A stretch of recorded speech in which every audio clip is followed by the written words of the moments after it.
મુખ્યમંત્રી પુષ્કરસિંહ ધામી પણ માણા ગામ પહોંચ્યા હતા। રેસ્ક્યુ ઓપરેશનનું તેમણે હવાઈ નિરીક્ષણ કર્યું હતું। આર્મીના અધિકારીઓ સાથે પણ તેમણે મુલાકાત કરી હતી।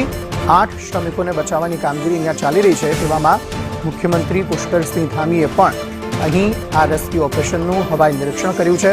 આ ઉપરાંત જે આર્મીના જવાનો છે, કર્મચારીઓ છે, તેમની સાથે પણ તેમણે મુલાકાત કરી અને રેસ્ક્યુ ઓપરેશનની કામગીરીની તેમણે સમીક્ષા કરી હતી। કેટલા વાગ્યા સુધીમાં આ શ્રમિકોને બહાર કાઢી લેવામાં આવશે તે માટેની વિગતો જે છે તે મુખ્યમંત્રીએ અધિકારીઓ પાસે માંગી હતી। જો કે ખરાબ વાતાવરણને કારણે અને વધુ પડતો બરફ આવી જવાના કારણે રેસ્ક્યુ ઓપરેશનમાં થોડી તકલીફ પડી રહી છે। જો કે બીઆરઓ, એનડીઆરએફ, એસડીઆરએફ, આઈટીબીપીના જવાનો જે છે તે અહીં કામગીરીમાં જોતરાયેલા જોવા મળી રહ્યા છે। સાથે ભારતીય સેનાના જવાનો પણ કામગીરીમાં જોતરાયેલા જોવા મળી રહ્યા છે।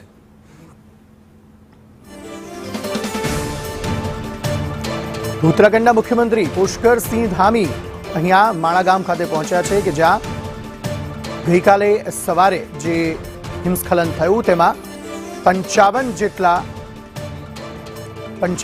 શ્રમિકો ફસાયા હતા। બીજી તરફ તસવીરો જે જોઈ રહ્યા છો આપ, સીધી તસવીરો છે કે જ્યાં આ રેસ્ક્યુ ઓપરેશન ચલાવવામાં આવી રહ્યું છે। એક તરફ મુખ્યમંત્રી પુષ્કરસિંહ ધામી છે કે જેઓ હવાઈ નિરીક્ષણ કરી રહ્યા છે, બીજી તરફ એ તસવીરો છે કે જ્યાં રેસ્ક્યુ ઓપરેશન ચલાવવામાં આવી રહ્યું છે। આ ઉપરાંત જે ફસાયેલા શ્રમિકો છે અથવા તો જેમની હાલત અતિ ગંભીર છે તેમને આ હેલિકોપ્ટર મારફતે અને સેનાના વિમાન મારફતે એરલિફ્ટ કરવામાં આવી રહ્યા છે અને રેસ્ક્યુ ઓપરેશન પૂરજોશમાં ચલાવવામાં આવી રહ્યું છે। એનડીઆરએફની ટીમો પણ અહીંયા દેખાઈ રહી છે। બીજી તરફ એમ્બ્યુલન્સ પણ અહીંયા તૈનાત રાખવામાં આવી છે।